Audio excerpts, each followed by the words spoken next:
Breaking news చూస్తున్నాం. AP ఎన్నికల్లో అధికార వైసీపీ ఘోర పరాజయంపై పార్టీ అధినేత సమక్షంలో పలువురు నేతలు పంచనామా నిర్వహించారు. ప్రభుత్వ ప్రధాన సలహాదారుడు సజ్జల రామకృష్ణారెడ్డి, సీనియర్ నేత తలసిల రఘురాం తీరు వల్లే కృష్ణా, గుంటూరు జిల్లాలో పార్టీ ఊడ్చిపెట్టుకుపోయిందని మాజీ మంత్రులు వెల్లంపల్లి శ్రీనివాసరావు, జోగి రమేష్లు జగన్ దృష్టికి తీసుకొచ్చారు. కృష్ణా జిల్లాలో తలసిల రఘురాం కారణంగా చాలా నియోజకవర్గాల్లో ఇబ్బందులు పడినట్లు పలువురు వైసీపీ నేతలు వాపోయారు. విజయవాడ పార్లమెంటు పరిధిలో రఘురాం జోక్యం మూలంగానే అన్ని సీట్లు కోల్పోయినట్టు వెల్లంపల్లి ఆరోపించారు.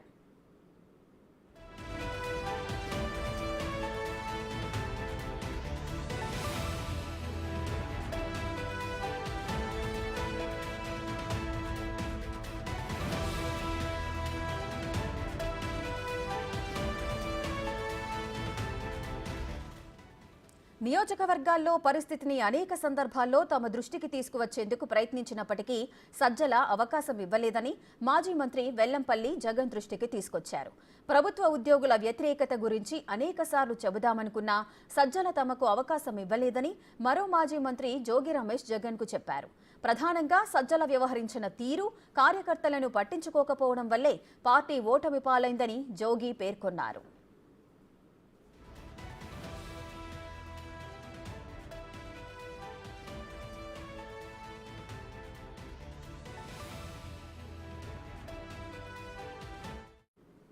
పార్టీ ఓటమిపై సమీక్ష పూర్తయిన తర్వాత జగన్ వారితో మాట్లాడుతూ ఇకపై ప్రతి అంశాన్ని తానే స్వయంగా పరిశీలిస్తానని చెప్పినట్లు వైసీపీ నేతలు చెప్పారు. మరో వారం రోజుల్లో అందరం మళ్లీ సమావేశమై వాస్తవ పరిస్థితులపై విశ్లేషణ చేద్దామని జగన్ చెప్పారని అన్నారు.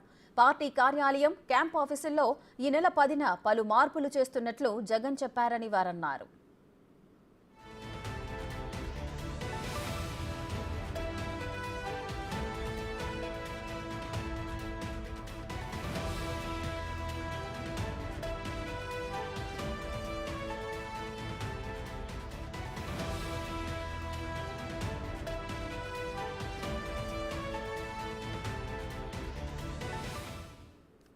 మరింత సమాచారం మా అమరావతి శివ లైవ్ లో అందిస్తారు.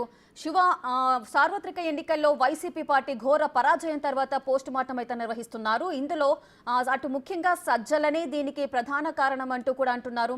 మరో విధంగా మాజీ మంత్రి తలసిల కూడా దీనికి ఒక కారణం అంటూ కూడా అందరూ పేర్కొంటున్నారు. దీనికి సంబంధించిన అప్డేట్స్ ఏంటి, ఏం జరుగుతోంది? మొత్తంలో చూసుకుంటే కనుక ఆంధ్రప్రదేశ్లో వైఎస్ఆర్సీపీ ఘోర పరాజయం తర్వాత ఆ పార్టీ పోస్ట్ మార్టం ప్రారంభించింది. ఈ పోస్ట్ మార్టానికి సంబంధించి కూడా వైఎస్ఆర్సీపీ నేతలు కని విని ఎరుగని ఆసక్తికరమైన అంశాలని ముఖ్యమంత్రి జగన్మోహన్ రెడ్డి దృష్టిలో పెట్టడం జరిగింది. ఒక్కసారిగా వీరు చెప్పిన సమాచారం విని కూడా కంగుదిన్న పరిస్థితి నెలకొంది. ప్రధానంగా చూసుకుంటే ఆంధ్రప్రదేశ్లో ఇంత ఓటమికి సంబంధించి కూడా కేవలం సజ్జల రామకృష్ణారెడ్డి ప్రధానమైన కారణం అని చెప్పి కూడా మాజీ మంత్రి జోగి రమేష్ అలాగే పలువురు వైఎస్ఆర్సీపీ నేతలు ఘంటాపదంగా మాజీ సీఎం జగన్మోహన్ రెడ్డి చెప్పడం జరిగింది. అనేక అంశాలు, గ్రామ స్థాయిలో ఉన్న పరిస్థితులు, అలాగే ప్రజల్లో ఉన్న వ్యతిరేకత, అలాగే ఉద్యోగ సంఘాల్లో ఉన్న వ్యతిరేకత, ఈ అంశాలకు సంబంధించి అనేక సందర్భాల్లో మీ దృష్టిలో పెట్టాలని చెప్పి వచ్చినప్పటికీ సజ్జల రామకృష్ణారెడ్డి నేను చూసుకుంటాను, నేను చెప్తానని చెప్పి మమ్మల్ని కట్టడి చేశారని చెప్పి కూడా జోగి రమేష్ ఫిర్యాదు చేయడం జరిగింది. అలాగే కృష్ణా జిల్లాకి సంబంధించి ఎన్టీఆర్ జిల్లా పెట్టినప్పటికి కూడా అనేక చోట్ల కూడా పూర్తి స్థాయిలో ఘోరమైన ఓటమికి చవి చూశాము. దీనికి సంబంధించి కూడా ఎమ్మెల్సీ అలాగే ముఖ్యమంత్రి పర్యటన చూసుకునే వ్యక్తిగత కార్యదర్శి తలసిల రఘురాం ప్రధానమైన కర్త కర్మ క్రియ అని చెప్పి కూడా విజయవాడకు సంబంధించిన మాజీ మంత్రి, ఎమ్మెల్యేలు, ఎమ్మెల్సీలు కూడా ఘంటాపదంగా చెప్పడం జరిగింది. ముఖ్యంగా ఎన్టీఆర్ జిల్లాలో విజయవాడ నగరంలో 3 అసెంబ్లీలతో పాటు మైలవరం, అలాగే జగ్గైపేట, నందిగామ, తిరువురు నియోజకవర్గాల్లో తలసిల రఘురాం ఇష్టానుసారంగా వ్యవహరించి దొరికిన చోట దొరికినట్టు గ్రూపులను పెంచి పోషించి తనకు అనుకున్న వారిని గ్రూపులుగా పెంచి పోషించడం మూలంగానే వైఎస్ఆర్సీపీ ఓటమికి ప్రధానమైన కారణంగా చెప్పడం జరిగింది. అలాగే మైలవరం నియోజకవర్గానికి సంబంధించి తలసిల రఘురాం పూర్తి స్థాయిలో వసంత కృష్ణప్రసాద్కి అనుకూలంగా ఇండైరెక్ట్గా చేశారని చెప్పి కూడా మైలవరం నియోజకవర్గ నేతలు మాజీ సీఎంకు చెప్పినట్లు కూడా తెలుస్తూ ఉంది. అలాగే ముఖ్యంగా ఈ ఓటమికి ప్రధానమైన కారణాలకు సంబంధించి చూసుకుంటే కనుక సజ్జల రామకృష్ణారెడ్డితో పాటు అలాగే ఆయన కుమారుడు భార్గవ రెడ్డి, అలాగే కొన్ని జిల్లాల్లో పెంచి పోషించిన గ్రూపు విభేదాలతో పాటు ముఖ్యమంత్రి వ్యక్తిగత కార్యదర్శి ధనుంజయ రెడ్డి కారకులుగా కూడా వీరంతా కూడా చెప్పడం జరిగింది.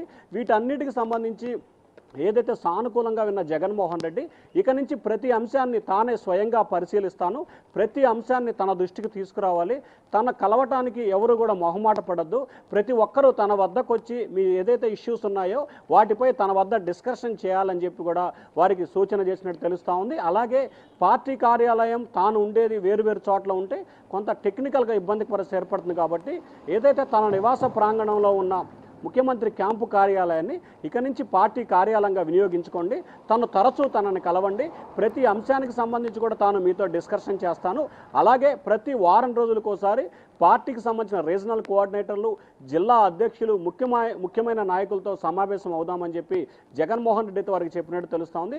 సో ఓవరాల్గా చూసుకుంటే సజ్జల రామకృష్ణారెడ్డి, ఆయన కుమారుడు భార్గవరెడ్డి, ధనుంజయ రెడ్డి వీరు ముగ్గురే ప్రధానమైన కారణంతో పాటు జిల్లాలకు సంబంధించి గుంటూరు జిల్లాకు సంబంధించి అప్పిరెడ్డి కానీ, అలాగే ఆళ్ల అయోధ్య రామిరెడ్డి, అలాగే కృష్ణా జిల్లాకు సంబంధించి కూడా తలశీల రఘురామ్, ఇట్లా ఒక్కొక్క జిల్లాకు సంబంధించి ఒక్కొక్క నేతలు వారు ముఖ్యమంత్రి సజ్జల రామకృష్ణారెడ్డి పేర్లు చెప్పుకొని ఇష్టానుసారంగా వ్యవహరించి అక్కడ గ్రూపుల్ని పెంచి పోషించడం, వైఎస్ఆర్సీపీ నేతలను ఇబ్బందులు పాలు చేయడం, అలాగే డబ్బులు ఏదైతే పోల్ మేనేజ్మెంట్ విషయంలో తమ పాత్ర లేకుండా వారే ఇష్టం వచ్చినట్టు వ్యవహరించడం, కొన్ని చోట్ల అధికార పార్టీకి వ్యతిరేకంగా వీరే ప్రతిపక్ష పార్టీలతో కొమ్మక్కై పనిచేశారనేది ప్రధానంగా ఫిర్యాదు చేయడం జరిగింది.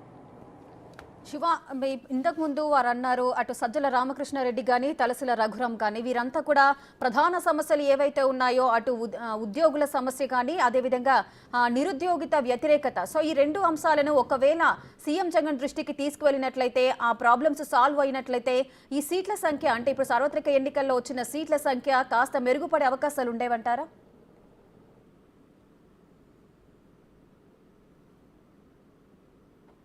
చలో విజయవాడకు పిలుపునిచ్చిన సమయంలో కూడా సజ్జల వ్యవహరించిన తీరు, ప్రతి విషయంలో కూడా సజ్జల రామకృష్ణారెడ్డి అనేక అంశాలు చెప్పినప్పుడు దృష్టికి తీసుకెళ్లకుండా ఆయనే ఒక షాడో ముఖ్యమంత్రిలా వ్యవహరించి అలాగే తమను ఇబ్బందులు పాలు చేసిన పరిస్థితి కూడా కలిగించింది.